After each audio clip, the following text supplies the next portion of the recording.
Buenas tardes a todos y bienvenidos a la tercera webinar de Defenda, que organiza Defenda. Estamos muy ilusionados en estas jornadas que estamos haciendo, estas jornadas formativas, y os explico un poco el funcionamiento de cómo va a ser esta jornada, esta webinar. Primero os pido que, por favor, si alguno no tenéis silenciado el micrófono y apagado el vídeo, que lo hagáis para no entorpecer en la ponencia. Primero, en primer lugar, dirá unas palabras nuestro presidente, Mariano Zamora, que hará una breve presentación de la asociación para aquellos que no sois de Defenda, para que conozcáis nuestra trayectoria y los trabajos que estamos realizando. Y a continuación nos hará la presentación del ponente, Mariola Quintero,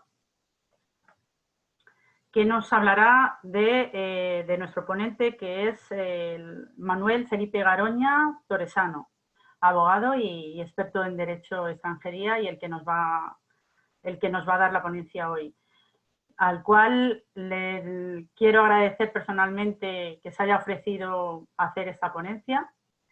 Y sin más, y para no robarle más tiempo, doy la palabra a nuestro presidente, Mariano Zamora.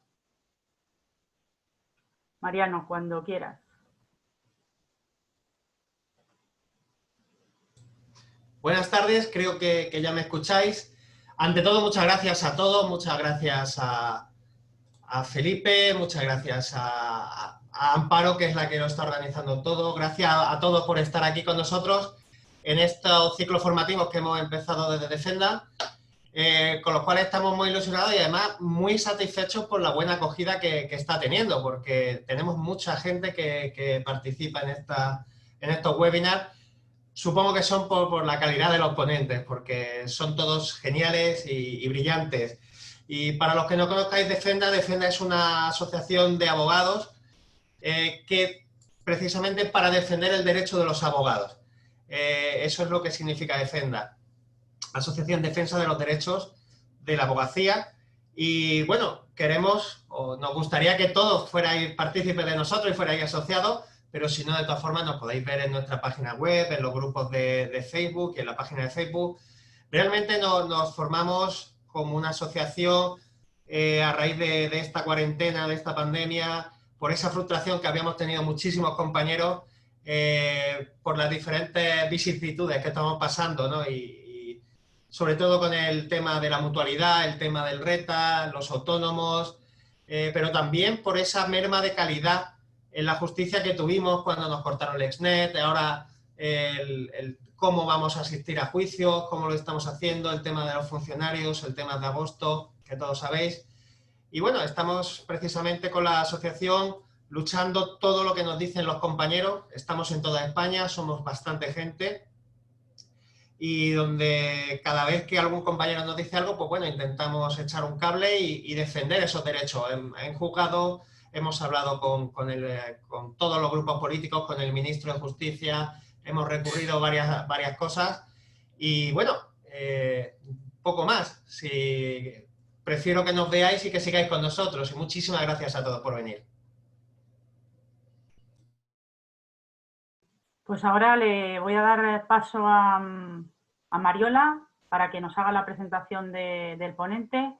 Y lo que se me ha olvidado deciros antes es que esta ponencia va a ser grabada y luego la podéis visualizar en YouTube cuando la subamos a YouTube, y que podéis hacer todas las preguntas a través del chat, y una vez que finalice la ponencia, pues se las haré al ponente. Así que sin más, Mariola, cuando quieras.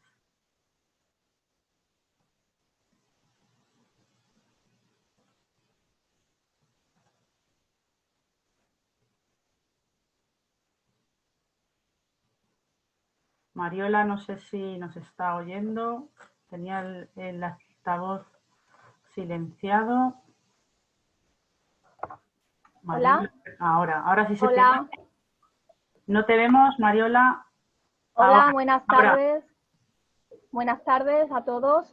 Hoy tengo el honor de poder presentaros a nuestro compañero Manuel Felipe Garoña Torresano. Manuel Felipe Garoña es nacido en Isla Cristina, Huelva.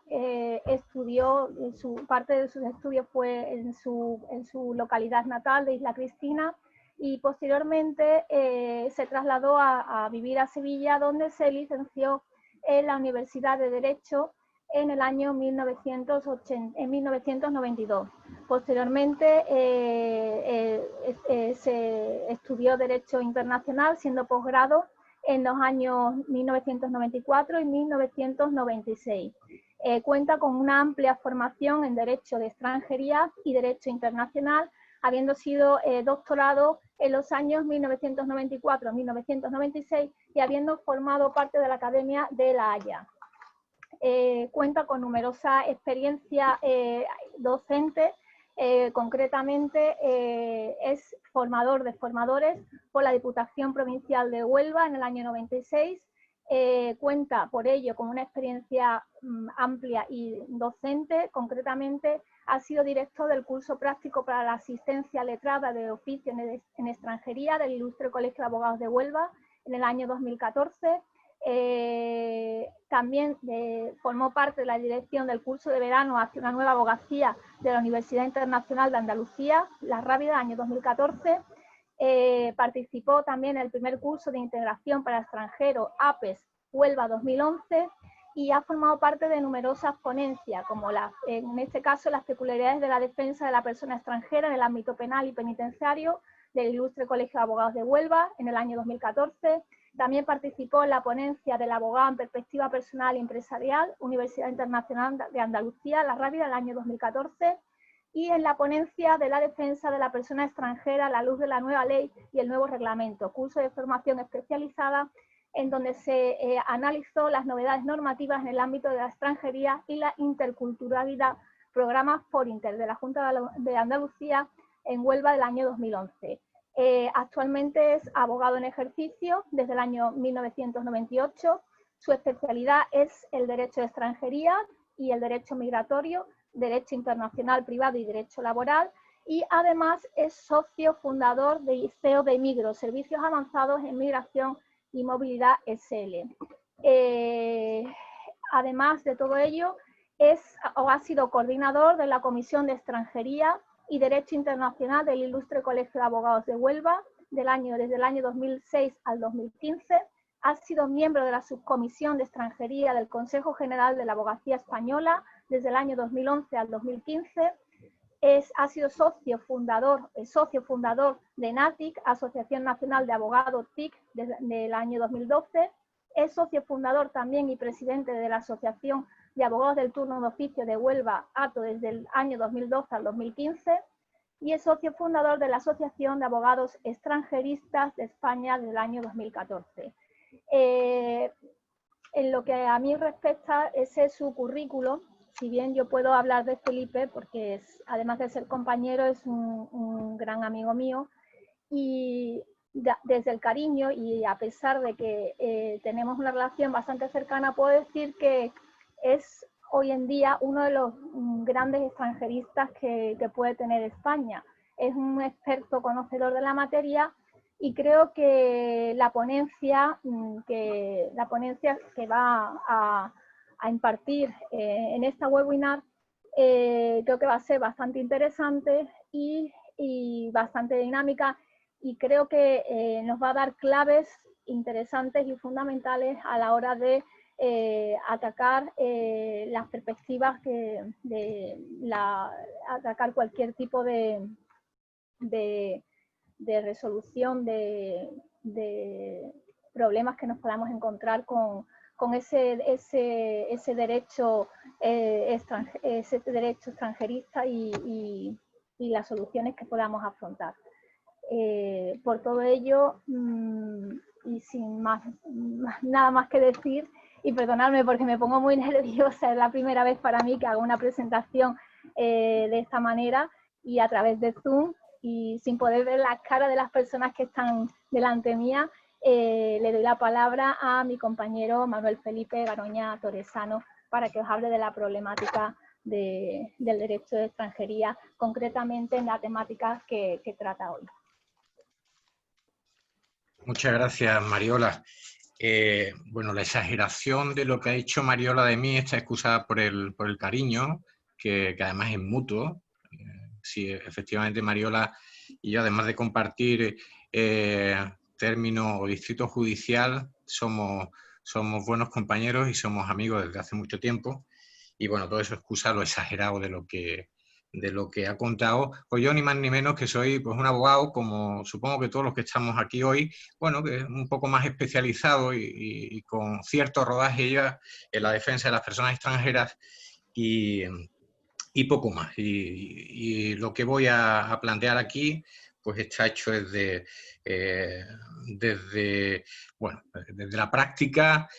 Y bueno, antes que nada, antes de empezar a hablar, yo quiero dar mi agradecimiento a Defenda y antes del agradecimiento el reconocimiento a una asociación que hace muy poquito que ha comenzado y que tiene ya un vigor impresionante, no solamente por las actividades que está realizando en reivindicación de nuestro colectivo, que tan falto estamos de una acción colectiva de defensa, como de actividades que nos vienen bien a todos, y prueba de ello son este ciclo de conferencias que estoy seguro que vamos a aprender todos, y desde luego yo que me va a corresponder estar aquí, estoy dispuesto a aprender, vengo con ese espíritu de poner pues estas reflexiones a vuestra disposición y someterlo también a vuestra crítica y a vuestras aportaciones.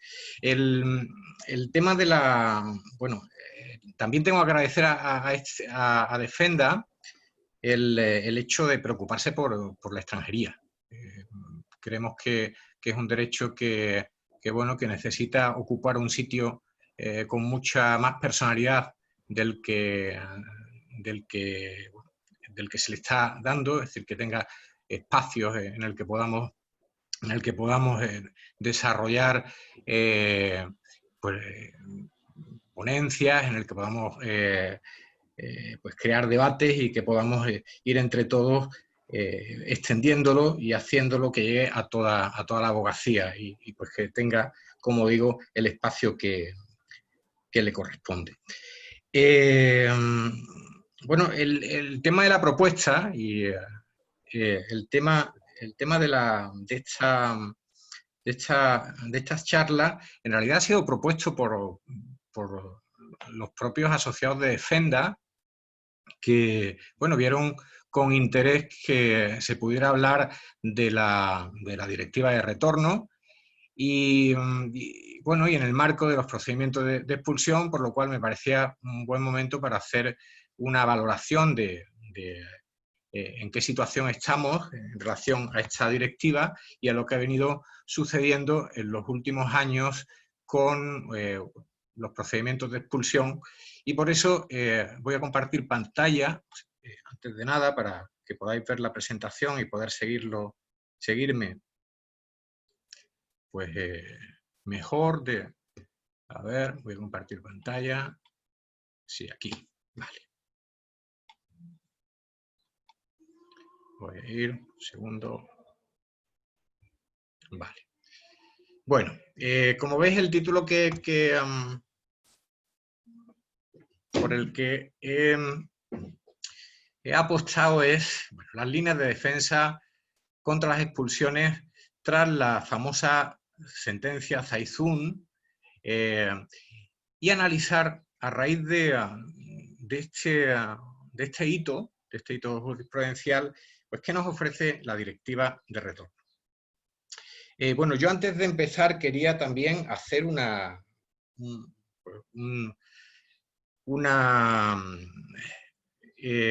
consideración de tipo formal, y es que creo que lo he sugerido, pero si no lo dejo claro, no pretendo dar una charla, una clase magistral, sino hacer alguna especie de taller que podamos llegar a conclusiones. Evidentemente yo voy a proponer conclusiones en cuanto a ese título, a esas líneas de defensa, pero que estoy, como decía al principio y ahora insisto, abierto a todas las aportaciones y bueno, ya que vayáis a través de este chat que tenéis todos disponible, pues haciendo cualquier tipo de comentario y, bueno, de valoración de lo que digo, tanto si estáis de acuerdo como si no, y al final a ver si somos capaces de establecer pues unas propuestas homogéneas que nos sirvan para nuestro trabajo de defensa de las personas extranjeras.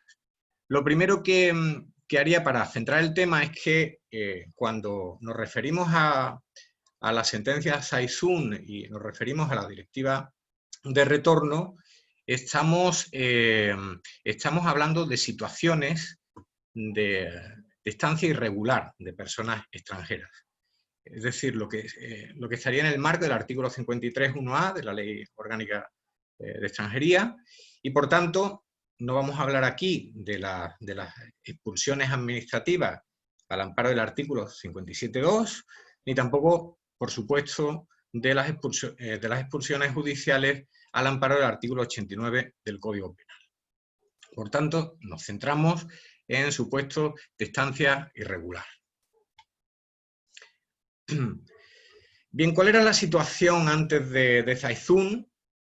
Bueno, lo sabréis, estábamos acostumbrados, estamos viviendo en ese, digamos, en ese hábitat anterior a Saizun, en el que estábamos dentro de un sistema sancionador dual, en el que había pues, una dicotomía multa-expulsión, todo ello pues, favorecido o dispuesto por los artículos 55 y el artículo 57.1 de la Ley de Extranjería. Como sabéis, nuestro sistema sancionador establecía como un catálogo de sanciones en el cual a las sanciones graves y muy graves, y en este caso a las del 53.1a, que eran sanciones graves, se imponía la sanción de multa como criterio genérico. Y en el caso de que existiera algún tipo de agravamiento de la situación de la persona encartada en el procedimiento, se podía aplicar el procedimiento de expulsión. Bueno, este sistema fue además refrendado por la propia jurisprudencia del Tribunal Supremo pues, a partir de 2005, que vino a crear, como digo, si me permitís esa licencia, ese hábitat en el que vivíamos hasta que apareció la sentencia de 23 de abril de 2015 en el asunto 38/2011, el conocido asunto Saizun. ¿Qué viene a plantear esta sentencia? Como muchos sabréis, bueno, pues lo que viene a decir, lo tenéis ahí transcrito, esa es la conclusión de la sentencia, y viene a decir que la directiva de retorno, que es relativa a normas y procedimientos comunes en los Estados miembros para el retorno de los nacionales de terceros países en situación irregular, y en particular sus artículos 6, apartado 1 y 8, apartado 1, en relación con su artículo 4, apartados 2 y 3, debe interpretarse en el sentido de que se opone a la normativa de un Estado miembro como la controvertida en el procedimiento principal, que en caso de situación irregular de nacionales de terceros países en el territorio de dicho Estado, impone, dependiendo de las circunstancias, o bien una sanción de multa, o bien la expulsión, siendo ambas medidas excluyentes entre sí. Es decir, Saizun se viene a cargar el hábitat en el que vivíamos en esa dualidad sancionadora a la que me he referido.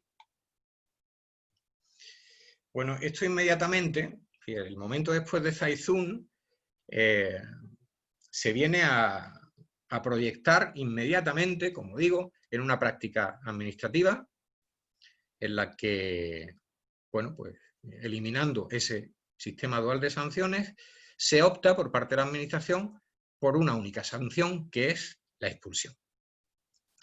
Eso además conlleva que desaparezca pues, la graduación de sanciones y además el criterio de la proporcionalidad que venía establecido en el artículo 57 en el artículo 55.3 de la ley orgánica, y que, bueno, pues permitía que hubiese, pues, como digo, esa graduación, pero que a partir de ahora no ha lugar porque Zaizune impone, y así lo adopta, pues, las resoluciones de las subdelegaciones de gobierno en materia de expulsión, impone la sanción de expulsión.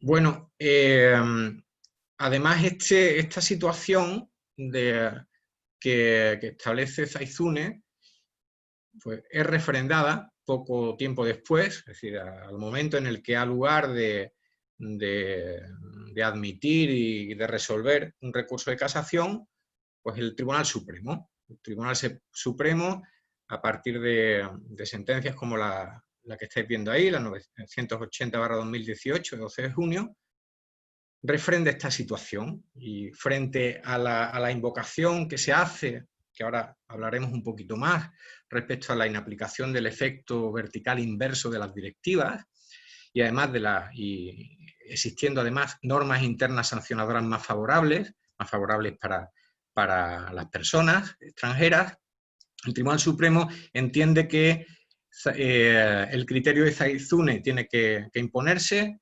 inmediatamente en nuestro ordenamiento, en virtud de la supremacía del derecho comunitario sobre el derecho interno, lo que se viene conociendo como la doctrina Simmenthal, y por el principio del efecto útil de las directivas, por la cual considera que si no se aplica este criterio, pues la directiva de retorno no tiene sentido. Por tanto, tenemos una confirmación de que nuestro hábitat, en el que estábamos antes de Zaizune, ha desaparecido. Pero, bueno, planteándonos ahora qué tenemos, en qué situación estamos, a partir de Zaizune, hay que tener en cuenta que actualmente hay planteadas varias cuestiones prejudiciales, concretamente la que está planteada en el asunto C-568/19 y la C-746/19, que esta última está en suspenso a la espera de que se resuelva la anterior. ¿En qué términos está planteada esta cuestión? Bueno, pues en la pregunta que se realiza es que si es compatible con la doctrina del Tribunal de Justicia de la Unión Europea relativa a los límites del efecto directo de las directivas, la interpretación de su sentencia de 27 de abril de 2005, la sentencia Zaizune, en el sentido de que la Administración y los tribunales españoles pueden hacer una aplicación directa de la directiva de retorno en perjuicio del nacional del tercer Estado, con omisión e inaplicación de disposiciones internas más beneficiosas en materia sancionadora, con agravamiento de su responsabilidad sancionadora y posible omisión del principio de legalidad penal. Y si la solución a la inadecuación de la normativa española a la directiva no debe hacerse por esa vía, sino por la de una reforma legal o por las vías previstas en derecho comunitario para imponer a un Estado la debida transposición de las directivas. Como veréis, son los argumentos que han servido para presentar el recurso de casación que han dado lugar a la sentencia que me he referido del Tribunal Supremo anteriormente, y a otras que también han sido ya promulgadas en el mismo sentido. Por tanto, bueno, estamos a la espera de que, ante una cuestión tan directa que la propia sentencia Zaizune omite, es decir, esta pregunta, que si realmente, aunque haya dicho que Zaizune haya dicho que es contrario a la directiva, la normativa española que contiene esa dualidad, si es de aplicación directa y la puede invocar el Estado, puesto que estaríamos hablando de un efecto directo pero inverso, además perjudicando la situación más beneficiosa que hay en materia sancionadora para las personas que sufren un procedimiento de expulsión. Y si esto, evidentemente, no tendría que realizarse para que se pudiera aplicar la directiva de retorno en la imposición exclusiva de la multa, si esto no tendría que hacerse a través de una reforma legal, puesto que la directiva no ha sido debidamente traspuesta, al menos en este extremo. Esta es la discusión que está planteada y vamos a ver qué sucede. Pero estas cuestiones prejudiciales planteadas ya sí nos permite lanzar una primera línea de defensa que yo quería ya introducirla aquí, no esperar al final de mi presentación. Y es que, porque además ya está dando resultados esta primera línea, y es la de solicitar la suspensión de los procedimientos por la prejudicialidad que viene recogida en el artículo 43 de la Ley de Enjuiciamiento Civil, que, como sabéis, es de aplicación supletoria a la Ley de Jurisdicción a la ley reguladora de la jurisdicción contenciosa administrativa. Esto es lo que se denomina la prejudicialidad administrativa homogénea, es decir, en tanto que hay pendiente de resolución asuntos que van a influir a un litigio, pues el tribunal tiene la posibilidad de suspender a la espera de que haya una decisión sobre ese aspecto. Eso, sería, desde el punto de vista de la estrategia procesal, pues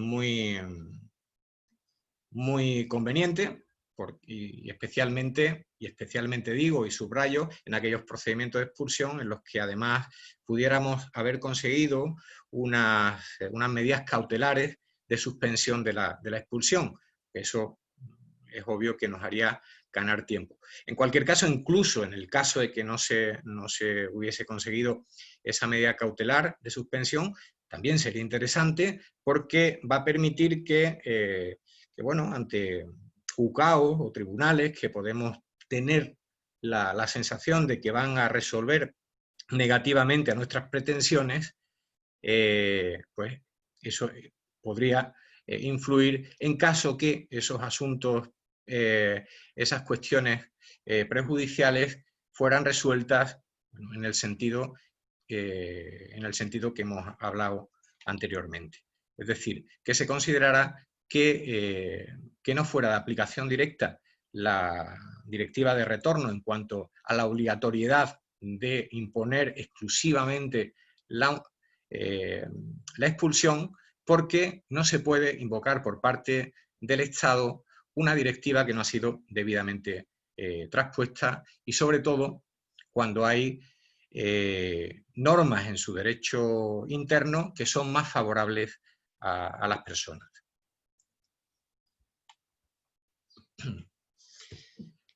Bien, lo que acabo de plantear sería un argumento, digamos, de tipo procesal, pero resumiríamos como argumentos de fondo para esta situación, para este momento, después de Zaizún, lo que acabo de referir, ¿no? Que es la invocación de la interdicción del efecto directo vertical inverso o descendiente, como viene a llamarse. Os apunto aquí unas sentencias que consolidan esa interdicción, concretamente el asunto Pfeiffer, en los asuntos acumulados 397/01 y 403/01, y el asunto Berlusconi, que también tiene los asuntos acumulados 387/02 y 391/02. Todo ello apoyándose en que existen normas sancionadoras más favorables en el derecho interno español. Y en este sentido, también os apunto aquí una sentencia, en este caso del Tribunal Superior de Justicia de Madrid, de 31 de octubre de 2017, que es el recurso 11.308, que viene a hacer una sintaxis muy interesante de estos argumentos que os estoy aquí transcribiendo y casi, telegrafiando, ¿no? Y como veo que tampoco llevo demasiado tiempo, si queréis que entremos un poco más, pues en el turno de preguntas y de debates podemos incidir algo más. Pero que queden apuntados que como argumentos de fondo tenemos estas dos cuestiones de la invocación de la interdicción, del efecto directo, vertical, inverso, y la existencia de normas sancionadoras más favorables en el derecho interno español, dado que es evidente que la multa es una sanción más favorable y por tanto iría no solamente contra la propia normativa de la ley de extranjería, sino contra los principios del derecho administrativo sancionado. Bueno,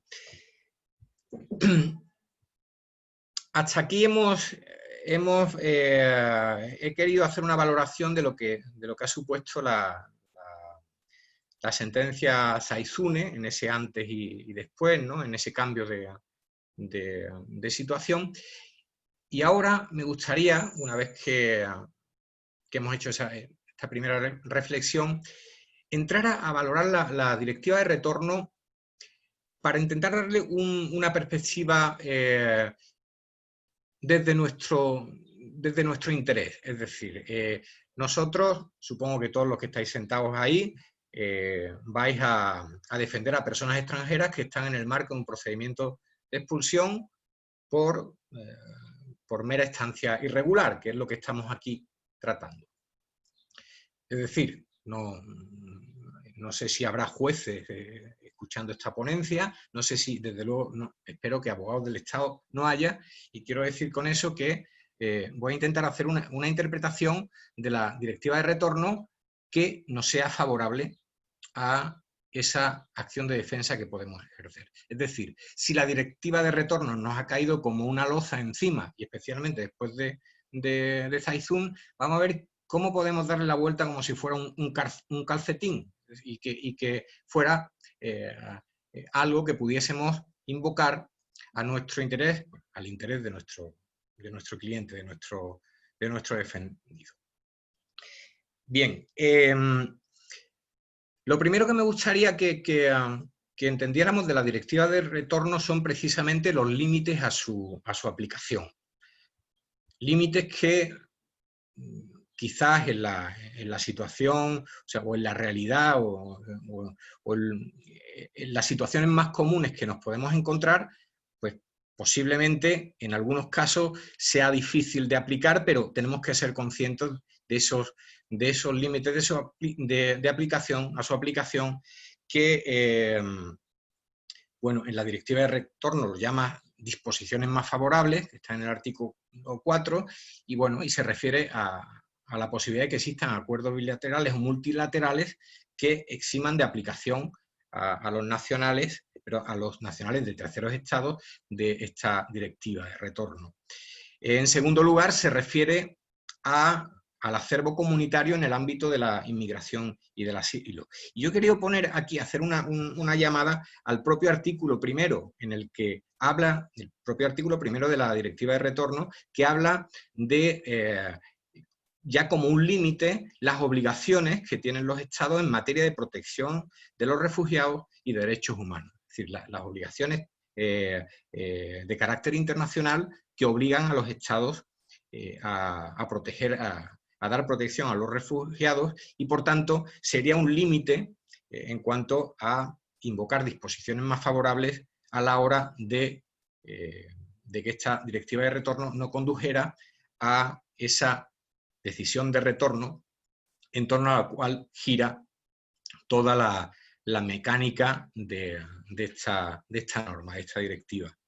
Y por último, algo que resulta un tanto incongruente, pero que viene recogido, y es aquellas disposiciones que sean más favorables de los Estados miembros, pero dice a condición de que tales disposiciones sean compatibles con la presente directiva.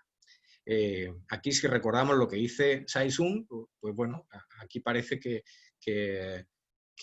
si nosotros pudiéramos invocar precisamente esas disposiciones más favorables de nuestra normativa interna en materia de sanciones, pues sería incompatible, como ha venido a declarar esta sentencia, porque no se puede tener multa y expulsión. pero viene recogido y bueno, a lo mejor no sé si alguno de vosotros podéis ver alguna situación o podéis plantear alguna situación en la que podría ser de aplicación este punto tercero. Bueno, otro de los límites a su aplicación, y aquí sí empezamos a entrar ya en materia de enjundia, es lo que se refiere al principio de no devolución que se recoge en el artículo 5. Y se habla, por un lado, del interés superior del menor, por otro lado, de la vida familiar y por otro lado, del estado de salud. Supongo que estarán de acuerdo conmigo en que estamos hablando de tres cuestiones amplísimas que, bueno, que supondrían verdaderos troncos sobre los que construir todo un ramaje de situaciones y, por tanto, de derechos sobre los que habría que hacer un buen paraguas, ¿no? Cuando hablamos del interés superior del menor, bueno, pues no se me ocurre a mí ahora explicar todo lo amplio que puede ser este concepto, porque el interés superior del menor puede ser desde las propias circunstancias del menor hasta las circunstancias que puedan tener los progenitores de este menor o las personas que conviven con él, ¿no? La vida familiar, bueno, pues hay toda una construcción respecto a la vida familiar por parte del Tribunal Europeo de Derechos Humanos, en desarrollo del artículo 8 del convenio, y por tanto ahí también hay una materia sobre la que tenemos bastante que cortar a la hora de plantear ese principio de no devolución en nuestra acción de defensa. Y por último, el estado de salud. El estado de salud de la persona que va a ser expulsada y que también, bueno, el derecho a la salud también es un derecho que, bueno, precisamente en estos tiempos está en un lugar de protagonismo, ¿no? No tendríamos tiempo en esta charla para desarrollar todo lo que merecen cada uno de estos tres elementos. Lo dejo apuntado como cuestiones a plantear en esas líneas de defensa que estamos intentando desarrollar aquí. Bueno, la salida voluntaria. Digamos que aparte de ese principio de devolución, nos vamos a encontrar en la Directiva de Retorno con una cuestión capital, que viene recogido en su artículo 7.1, y es que establece como criterio principal esta directiva que la decisión de retorno siempre va a establecer un plazo adecuado para la salida voluntaria. Ese plazo lo pone oscilante entre 7 y 30 días. Pero la salida voluntaria es vital, es fundamental como elemento primero de aplicación de esta directiva de retorno. La salida voluntaria podría tener incluso una prórroga al tiempo máximo, viene recogido en su artículo 7.2, porque dice que puede ser, por un tiempo, durante un tiempo prudencial, y aquí habla de circunstancias concretas del caso de que se trate, como son duración de la estancia, existencia de niños escolarizados, existencia de otros vínculos familiares y sociales. Es decir, que en virtud de eso, la directiva de retorno prevé la posibilidad de que se prorrogue ese tiempo concedido para la salida voluntaria. También la directiva de retorno establece condiciones a esa salida voluntaria, condiciones para imponerse, o sea, para concederse, perdón, y esas condiciones pueden ser la presentación periódica ante las autoridades, incluye el depósito de una fianza adecuada, y luego también señala la entrega de documentos o la obligación de permanecer en un lugar determinado. Y todo ello para evitar el riesgo de fuga. Es decir, las condiciones a la salida voluntaria será siempre que eviten ese riesgo de fuga, al que nos vamos a referir inmediatamente. Porque precisamente el artículo 7.4, el punto 4, señala cuándo no se puede conceder un plazo de salida voluntaria. Pone en primer lugar el riesgo de fuga, en segundo lugar pone la desestimación de una solicitud de permanencia legal por ser manifiestamente infundada o fraudulenta, Y en tercer lugar, que la persona represente un riesgo para el orden público, la seguridad pública o la seguridad nacional. Esos son los supuestos por los que no se puede conceder, no se podrá conceder un plazo de salida voluntaria o se podrá conceder un plazo menor al de 7 días.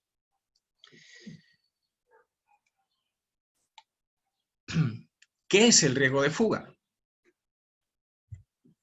Que nos sirve para imponer esas condiciones que decía los artículos anteriores, o bien para negar la salida voluntaria.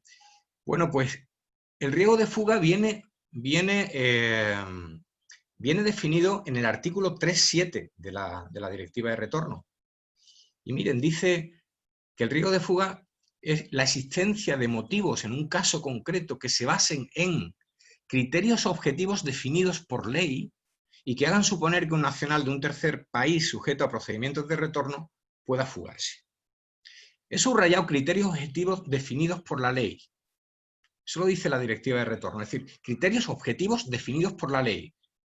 No criterios subjetivos decididos por los instructores de los expedientes o por los firmantes de las órdenes de expulsión. No, dice criterios objetivos definidos por ley. Es decir, se necesitaría para aplicar el riesgo de fuga en virtud de la Directiva de Retorno que se definieran cuáles son esos criterios para entender que hay riesgo de fuga.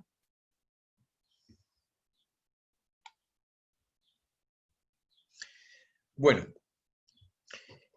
en ese marco de la Directiva de Retorno, en el que hemos analizado cuáles son los principios de no devolución, cuál es la importancia que tiene el instituto de la salida voluntaria, permítanme que lo llame así, como diría un civilista, el instituto de la salida voluntaria, es decir, como un elemento de construcción legal al que podemos dedicarle pues, todo el esfuerzo en definirlo, en moldearlo, porque viene expresamente señalado y establecido en esta directiva.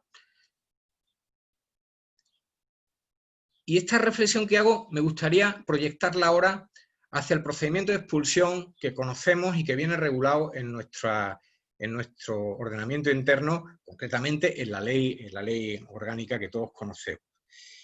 Y en principio me gustaría que nos paráramos en el procedimiento ordinario, que está establecido en el artículo 63 bis de la ley orgánica.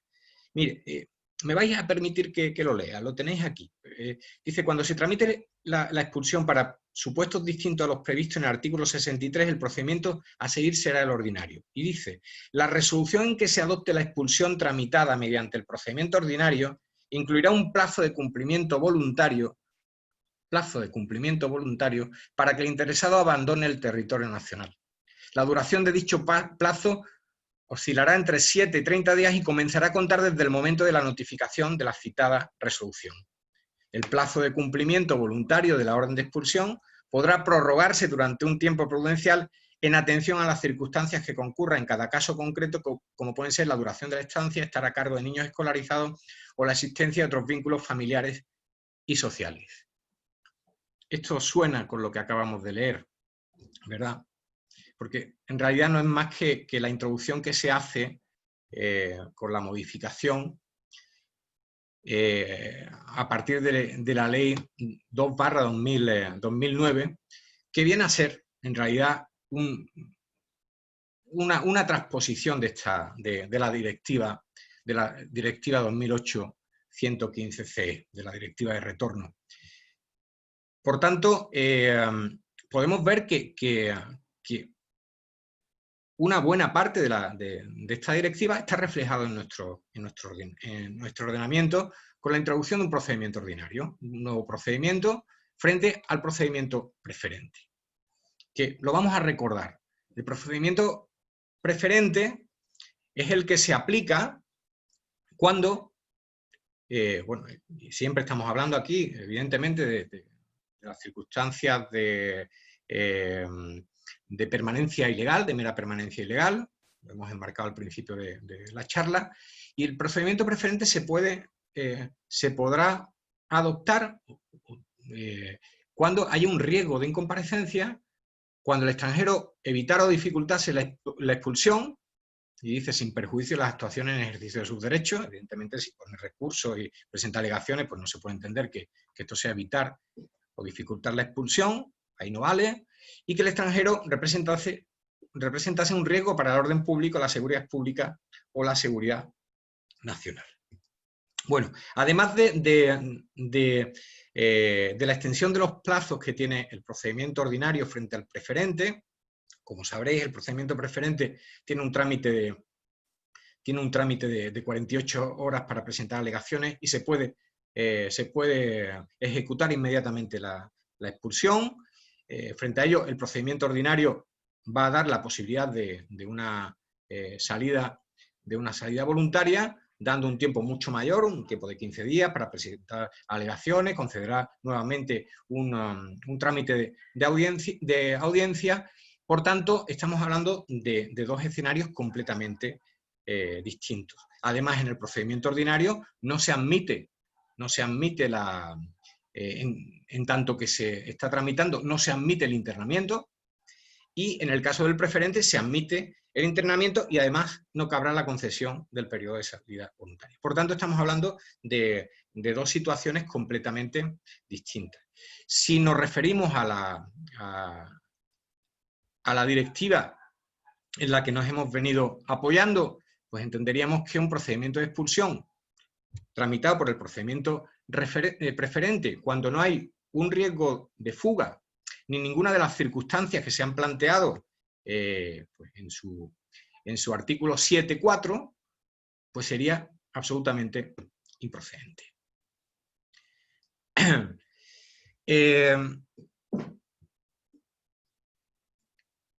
Entre la opción del procedimiento preferente y el procedimiento ordinario, es interesante tener la precaución de conocer cuál es la posición del Tribunal Supremo, que, bueno, en cierto modo refuerza lo que vengo diciendo, pero con muchísima cautela. En la sentencia 488 de 2019, de 5 de diciembre, es decir, una sentencia bastante reciente, concluye lo siguiente el Tribunal Supremo. Dice: la falta de justificación de inicio del procedimiento previsto en el artículo 66 de la Ley Orgánica de Extranjería es una mera irregularidad formal, no invalidante si no ha causado indefensión, correspondiendo a quien alega irregularidad la prueba de la indefensión. Pero que ello no es así cuando, como sucede en el caso enjuiciado, no concurren las circunstancias exigidas en el precepto de mención como habilitadoras del indicado procedimiento. Pues en estos supuestos, el seguimiento de tal procedimiento supone un defecto esencial que comporta la anulación de la resolución sancionadora. Es decir, lo que viene a decir el Tribunal Supremo es que si no concurren, y estas antes, si no concurren las causas que señala el artículo 63 para optar por el procedimiento preferente, hay un defecto esencial que comporta la anulación de la resolución sancionadora. Por tanto, nos tenemos que situar en que desde un primer momento vamos a tener que entrar a tratar, a plantear las circunstancias que puedan conducir a la aplicación del procedimiento ordinario frente al preferente. En definitiva, voy ya casi consumiendo los 45 minutos. En definitiva, y yendo ya a conclusiones, como diríamos en una vista, nuestras líneas de defensa estarían por posicionarnos desde la primera asistencia en la exigencia de aplicación del procedimiento ordinario, combatiendo el riesgo de fuga o comparecencia. Es decir, yo aquí me gustaría hablar de una actitud activa de la defensa que se realizan en el momento de la asistencia ante el acuerdo, o sea, la notificación del acuerdo de incoación del procedimiento, en el que, como sabéis, bueno, nos ponen en una situación casi de convidado de piedra, en el que nos dejan poco margen de actuación. Pero yo creo que sí tenemos margen de actuación. No tenemos que esperar a la notificación para presentar alegaciones. Entre otras cosas porque, bueno, los que habéis llevado ya procedimientos de este tipo sabéis que en muchos casos la iniciación por el procedimiento preferente y si no hay desde ese primer momento elementos que pudiera hacer dudar de ese riesgo de fuga o de esas otras situaciones que señala el artículo 63, nos podemos encontrar que terminamos en la orden de expulsión por la vía del procedimiento preferente. Por tanto, yo creo que tenemos que utilizar los medios que tenemos a nuestro alcance, pues que puede ser el hablar previamente con nuestros clientes para saber cuál es su situación, para saber si tiene un domicilio que pueda mostrar a la autoridad, que no, como en todas de manera casi automática establece la policía, pues no tiene domicilio conocido o no tiene documentación porque la tiene en su casa. Es decir, hacer una actuación incluso previa a modo de declaración, de comparecencia del letrado, en el que conste que existen circunstancias que impediría pensar que confluyen alguna de esas circunstancias de aplicación del procedimiento preferente. Esto es una cuestión que me parece vital desde un principio. Desde luego, ya siguiendo en el trámite de alegaciones y en el resto del procedimiento, tanto administrativo como judicial, pues desde luego la impugnación, si ha seguido el procedimiento preferente o no hemos podido realizar esa actuación a la que me refería, pues impugnarlo como inadecuado por corresponder el procedimiento ordinario y exigir que tenga nuestro cliente el derecho a un plazo de salida voluntaria. Y evidentemente en ese trámite de alegaciones y en esas actuaciones de defensa que vamos a hacer durante todo el procedimiento, pues evidentemente entrar en la valoración de las circunstancias que pudieran conducir al principio de devolución, basándonos en esos tres pilares que me refería en el artículo 4 de la directiva, el artículo 5, perdón, de la directiva de retorno, y que aquí, bueno, cuando se habla de vida familiar, pues nos venimos a referir a arraigo familiar, arraigo social, y bueno, evidentemente el interés superior del menor, si existen algunas causas que perjudicarían al derecho a la salud de la persona que está siendo encartada. Y bueno, y ahí es donde estaría el grueso de nuestra acción de defensa y, bueno, y llevar pues todas las pruebas que pudiéramos acopiar en ese momento. Y evidentemente no podemos dejar como una línea de defensa vital y esencial, y que lo planteo como colofón, que es precisamente la invocación de la directiva de retorno, puesto que hay un efecto directo de las directivas que no han sido traspuestas debidamente y que en el caso de que haya dudas, que nuestra norma interna, es decir, ese artículo 66 bis que habla del procedimiento ordinario con los correspondientes que existen en nuestro reglamento 577-2011, concretamente el artículo 234, que desarrolla el propio procedimiento ordinario y las posibilidades que hay de defensa.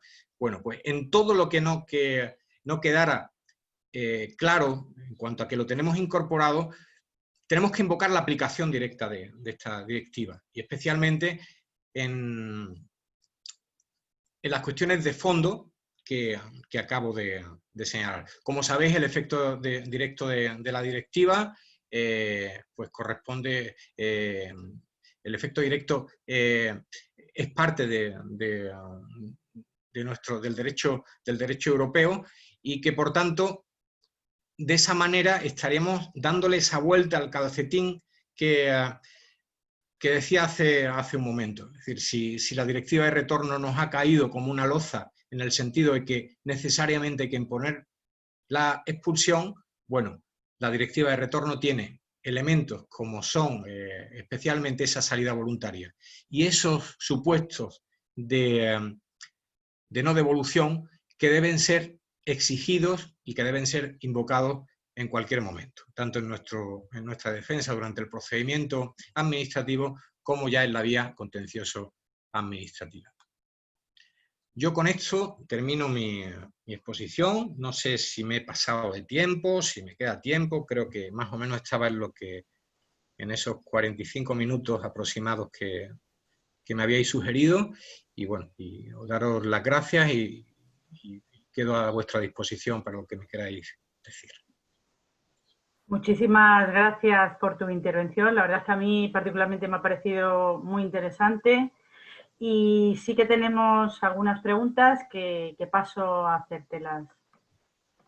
La primera pregunta que nos hacen, pregunta, ¿conoce de algún asunto resuelto en el que se haya invocado la no aplicación inversa de las directivas? Es decir, en el que se haya alegado que el efecto directo de las directivas es predicable por los ciudadanos cuando su aplicación les confiere derechos, pero no puede ser invocada por los estados en contra de los ciudadanos, cuando son los propios estados quienes no han realizado correctamente la labor de la transposición de la normativa de la Unión. ¿Y cuál ha sido su fallo? Sí, acabo, mira, me voy a ir a la, bueno, lo voy a decir de memoria, está en la presentación, bueno, tenemos la sentencia que resuelve el asunto Pfeiffer, por un lado, la sentencia que resuelve el asunto Berlusconi y la sentencia que acabo bueno, me voy a ir a ver, aquí. Ajá. Bueno, aquí está. Cuando me refería a los argumentos de fondo, bueno, pues la aplicación del efecto directo vertical inverso o descendiente viene especialmente recogido en la sentencia del Tribunal Superior de Justicia de Madrid del 31 de octubre de 2017, que, como decía, hace una síntesis bastante interesante de esta cuestión. Y yo remito, yo personalmente no tengo ninguna sentencia que me la aplique. De hecho lo he invocado ya varias veces y de momento lo he invocado en juzgado contencioso administrativo y el resultado ha sido negativo. Es decir, que no, porque bueno, se remiten a la sentencia del Tribunal Supremo, que también me he referido, en cuanto a ese efecto útil de las directivas y bueno. Pero esta sentencia del Tribunal Superior de Justicia de Madrid sí que recoge bastante acertadamente y bueno, yo la estoy dando en todos aquellos asuntos, en todas las vistas en las que tengo opción para invocar esta interdicción, pues se la estoy dando a los tribunales. No sé si contesto la pregunta con eso. Sí. Gracias. La siguiente, cuando inician un procedimiento por preferente y ante unas alegaciones dentro de los 2 días solicitando la nulidad por no ser el procedimiento correspondiente, al no encajar en ninguno de los requisitos para utilizar este procedimiento express, ¿deben volver a notificar el inicio del procedimiento o convalidan la notificación de inicio originaria del procedimiento preferencia? Y si sirve la convalidación, como me pareció entender, ¿cómo operaría eso? Si ha habido internamiento indebido, por ejemplo. Vale, yo a ver. Por un lado, yo lo que me he encontrado ha sido una modificación del procedimiento. Es decir, dando un plazo para el plazo de 15 días, es decir, cuando se ha pasado el preferente, en las escasas ocasiones que me lo he encontrado, muy pocas veces, en el momento en el que bueno, que han considerado que el procedimiento preferente no era el adecuado y lo han pasado al ordinario, me han dado el plazo de 15 días, es decir, me han notificado un nuevo procedimiento. Esto me lo he encontrado en poquísimas ocasiones, si tendría que hacer memoria. Sí, sé que hace un par de años me notificaron, o sea, me aceptaron que no se trataba del procedimiento preferente como adecuado y pasaron al ordinario y me dieron una nueva modificación, o sea, una nueva incoación, un nuevo acto administrativo que me daba un nuevo plazo. Y no sé si había otra parte de la pregunta al final que no... Si sirve la convalidación, que cómo operaría si ha habido internamiento indebido. Bueno, yo no me he encontrado si ha habido, no me lo he encontrado, no sé si algún compañero tendrá esa experiencia, pero desde luego si estamos hablando de un procedimiento preferente que cambia su naturaleza a procedimiento ordinario y hay una persona que está interna, lo que tiene que existir es inmediatamente una puesta en libertad, es decir, hay que dirigirse al juzgado para comunicar este cambio de procedimiento porque estaría fuera de los supuestos del internamiento.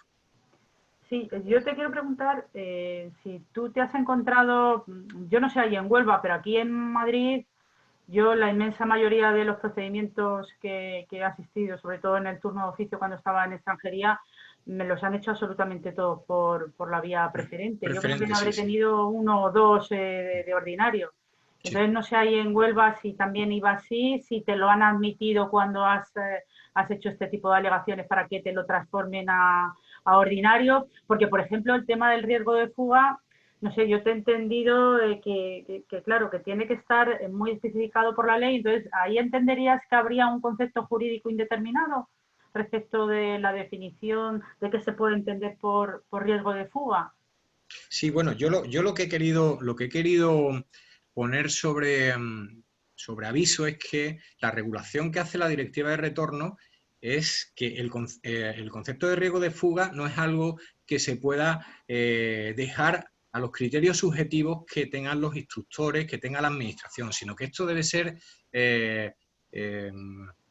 regulado y establecido esos criterios objetivos, que son exactamente la expresión que utiliza la Directiva de Retorno y que de hecho adolecemos. A partir de ahí nos encontramos la situación actual, que son los propios instructores los que deciden y casi en todas las circunstancias en que la persona, bueno, no es capaz de decir un domicilio, no puede presentar un empadronamiento o no tiene en ese momento consigo la documentación, bueno, pues ya eso supone un riesgo de fuga, un riesgo de incomparecencia, como dice exactamente la normativa interna nuestra, y por tanto se van al preferente. Respecto a la tramitación del preferente, sí, yo no tengo estadísticas, pero yo no solamente llevo procedimientos en Huelva, también llevo en otras provincias y bueno, y la opción por el preferente es casi no voy a decir absoluta, porque me encuentro también muchos ordinarios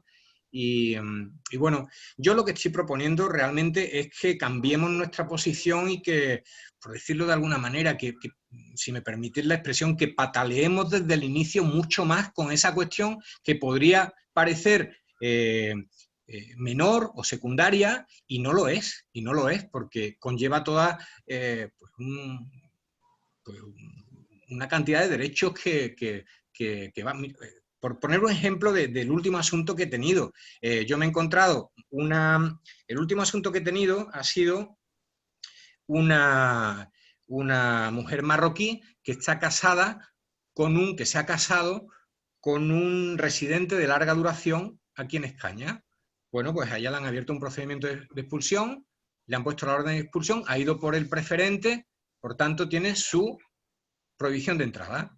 Yo no he referido, me van a disculpar que no me haya referido a esa cuestión tan importante, cuando se trata de un procedimiento preferente respecto a un procedimiento ordinario, es decir, antes, y quiero aclarar, antes de que se llegue a la orden de expulsión. decir, cuando ya tienen la orden de expulsión, pues si la orden de expulsión o la decisión de retorno, como lo llama la directiva, va a conllevar una prohibición de entrada. Pero en ese tiempo previo a tener la orden de expulsión, vas a tener la posibilidad de la salida voluntaria. En el caso de esta cliente que he tenido hace muy poco tiempo, de hecho ahora estoy con el recurso de apelación de esa sentencia, mi cliente perfectamente podría haberse ido voluntariamente a Marruecos y haber optado por una reagrupación familiar porque su marido tenía derecho y ella tenía derecho a la reagrupación familiar. Con esta resolución que le ha impuesto la Administración hace como 10 o 12 meses, no recuerdo exactamente la fecha, con esa prohibición de entrada, ella durante 2 años que le han puesto de prohibición de entrada no va a poder reagruparse con su marido. Es decir, aquí estamos viendo el efecto tan perjudicial que tiene que se lleve una expulsión por el procedimiento preferente respecto al procedimiento ordinario. Y aquí sí, bueno, ha sido una gran ocasión para invocar la directiva de retorno, pero ya en su efecto directo, es decir, en el sentido de que se le aplique porque le concede derechos más favorables al encartado, ¿no? A la persona. Sí, pero y también en ese caso conseguir igual que se llevara el procedimiento por el ordinario, ¿no? En lugar de por el preferente. No, porque si ella se tramita todo por el ordinario, ella va a tener una salida voluntaria, ella va a tener la opción de una salida voluntaria. Entonces ella valora si se va antes de tener la orden de expulsión, porque bueno, no antes de la orden, es que la orden de expulsión conlleva la concesión de una salida voluntaria. Eso me estaba explicando mal. Conlleva la concesión de una salida voluntaria. Esa salida voluntaria la puedes cumplir o incumplir. En el caso que la incumplas es cuando se ejecuta la expulsión.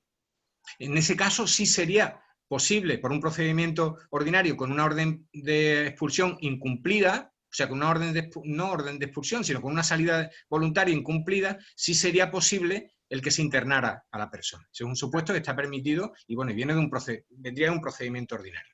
Pero le está dando unas posibilidades a la persona que no lo tendría con un preferente. Porque en el preferente en 48 horas tienes, bueno, si presentas alegaciones y bueno, y si te inadmiten, no que te desestimen, sino que si te inadmiten las alegaciones, como hacen en muchos casos, y van directamente a la orden de expulsión, sin siquiera darte la propuesta de resolución, pues bueno, pues ahí ya tienes la orden enseguida con la consiguiente prohibición de entrada. Sí. Vale, voy a leerte la siguiente. ¿Qué ocurre cuando por el procedimiento preferente se determina la expulsión directa, se expulsa al extranjero y tras el recurso se determina su improcedencia? ¿La improcedencia de la expulsión? ¿Se refiere a eso?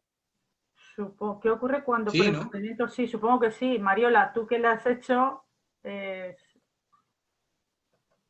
refieres a eso, Mariola?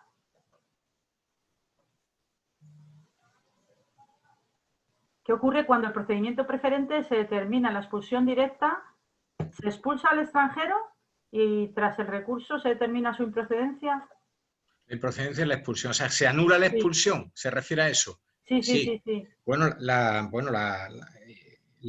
situación va a ser distinta si se ha ejecutado la expulsión o si no se ha ejecutado la expulsión, ¿no?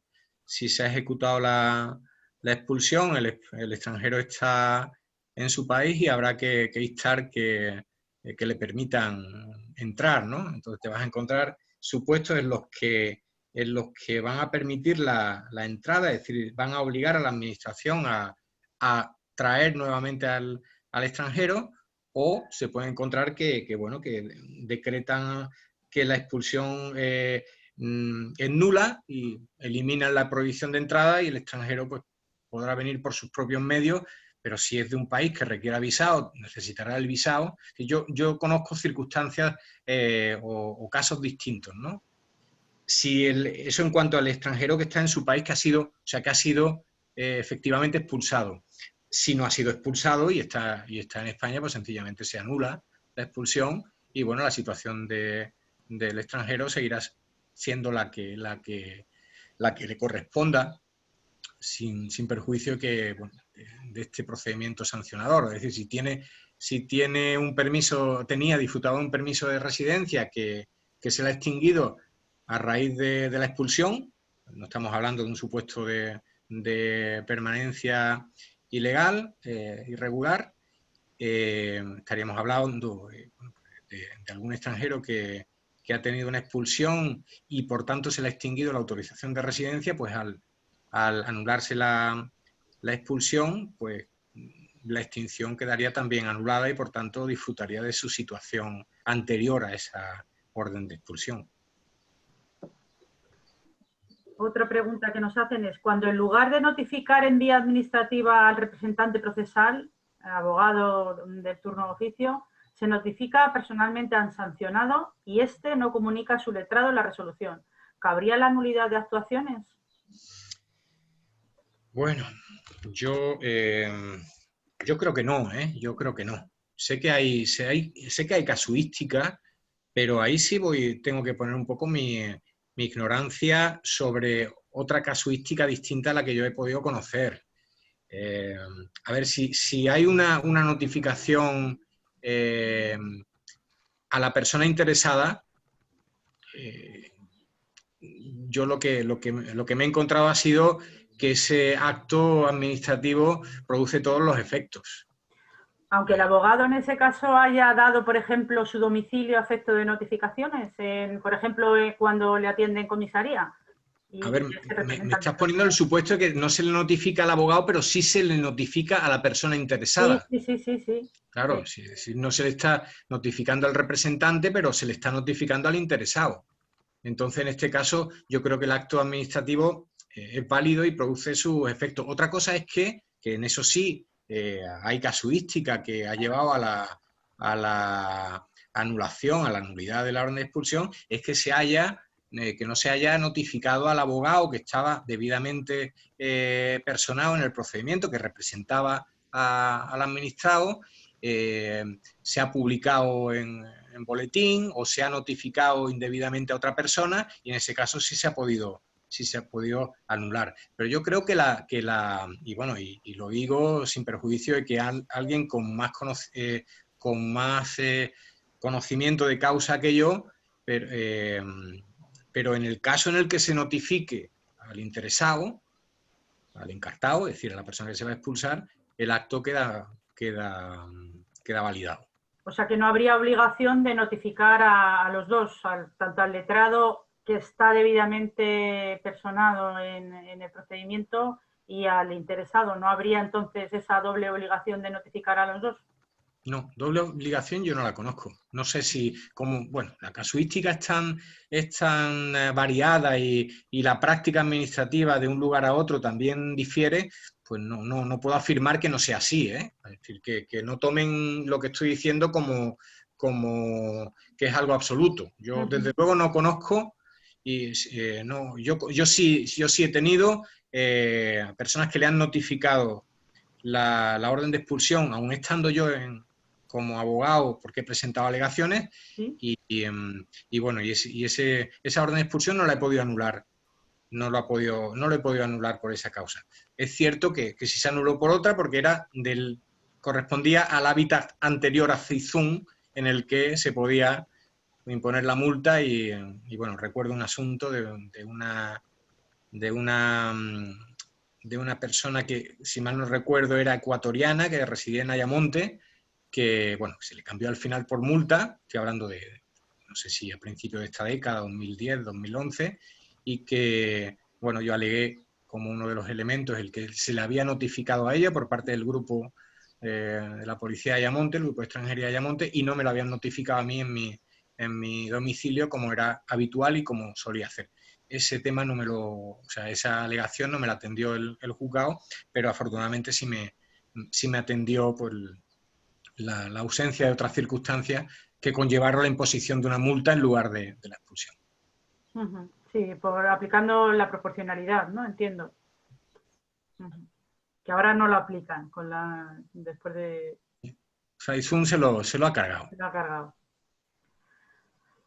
Otra pregunta que nos hacen es, ¿estáis teniendo problemas con juzgados que no admiten designación en turno de oficio ya que no sirve para representar al extranjero y piden apudacta o poder. ¿Hay alguna solución si no localizamos al extranjero para ese trámite? Claro, son problemas que nos hemos encontrado al interponer la demanda, pues que no localizas y te archivan por falta de representación. Sí, yo no he tenido ese problema, pero claro, ese problema se produce a oficio y yo los oficios que llevo los he podido llevar en Huelva y en Huelva se ha admitido la representación con la designación, por lo menos hasta que los que yo he llevado de oficio. No sé si algún compañero, no sé si Mariola, que también ha llevado oficio aquí en Huelva, ha tenido ese problema. Pero me consta que ese problema ha existido en otras provincias, por ejemplo en Sevilla, y hace poco... Sí, yo te puedo decir que en Madrid prácticamente los han archivado todos por ese motivo. Porque claro. no le conseguíamos localizar y le citaban para apudacta y en el momento que no acudían, archivo. La designación no servía. Sí. Mariola, ¿tú has tenido alguno que sí te hayan admitido? Sí, ¿no? A ti sí. No, a mí me ha pasado igual. ¿Tampoco? Me han archivado, sí. ¿Te han archivado? Sí. ¿Y de qué año fue, Mariola? Pues no recuerdo, pero hace ya tiempo, 2013, 2014. Sí, porque yo sí recuerdo que hubo un tiempo... Una época. Una época y lo quitaron. Fue temporal. Luego ya desapareció porque nos quejamos en el colegio de abogados. Entonces desapareció ese problema. Pero creo recordar que fue pues como hace 4 o 5 años. Y además por parte de un juzgado muy señalado. Lo hacía solo un juzgado.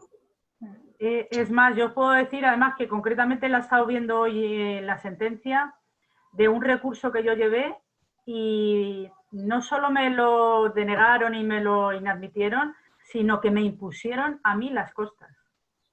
Madre mía. Precisamente por ese motivo, porque decía que se imponían las costas al letrado porque como no se acreditó la representación, pues como que yo me inventé el recurrir.